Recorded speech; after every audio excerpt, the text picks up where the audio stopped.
still in one piece. I'm not sure why you want the head back. All we needed was its radar beacon. Besides, Robobrains are notorious for being, well, a real pain in the neck. What else do you know about the Maiden? Quite simply, it's the first time General Atomics produced a successful union between organic matter and robotics. The brain is used both as a control unit and a data storage unit, which is far more efficient than using standard circuits. Unfortunately, there were a lot of programming issues with these robots which caused them to be a bit, shall we say, unhinged. Hopefully, this particular Robobrain will have some of the answers that we've been seeking. A union of organic matter and robotics? Sounds an awful lot like a synth. Not at all.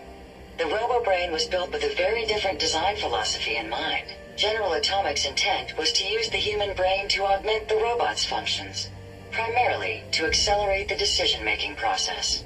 Free thought and individuality was never intended. These were expressly built like soldiers, to follow orders without question. The Robobrain's unfortunate tendency towards violence and aggression should be considered more of a malfunction than a calculated decision. We still need it, Ada. I believe it can help us access the Mechanist's facility. Of course. It makes perfect sense that the Mechanist would not only keep its location a closely guarded secret, but would secure it against intrusion as well.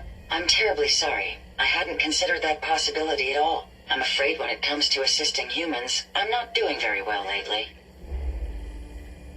Don't be ridiculous. If it wasn't for you, we couldn't have gotten this far already. That's kind of you to say. Ever since I let my friends die in that caravan, I feel like I've been failing in my duties. I chose the route we took the day we were attacked. Perhaps if I had selected an alternate route, they'd still be alive. Sometimes I wish that Jackson had programmed me with my personality mode set permanently to disabled.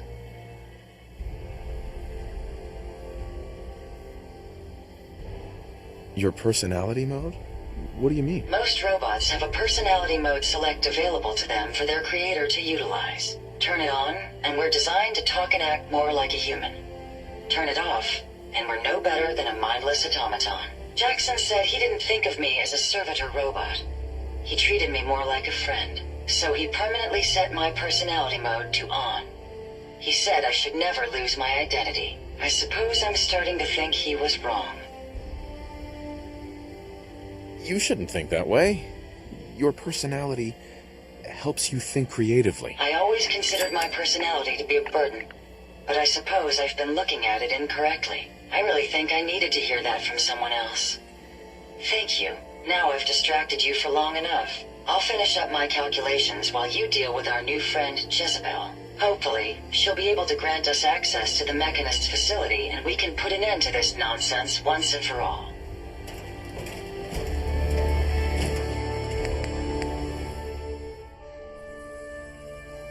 This should prove interesting. I wonder what you'll build next.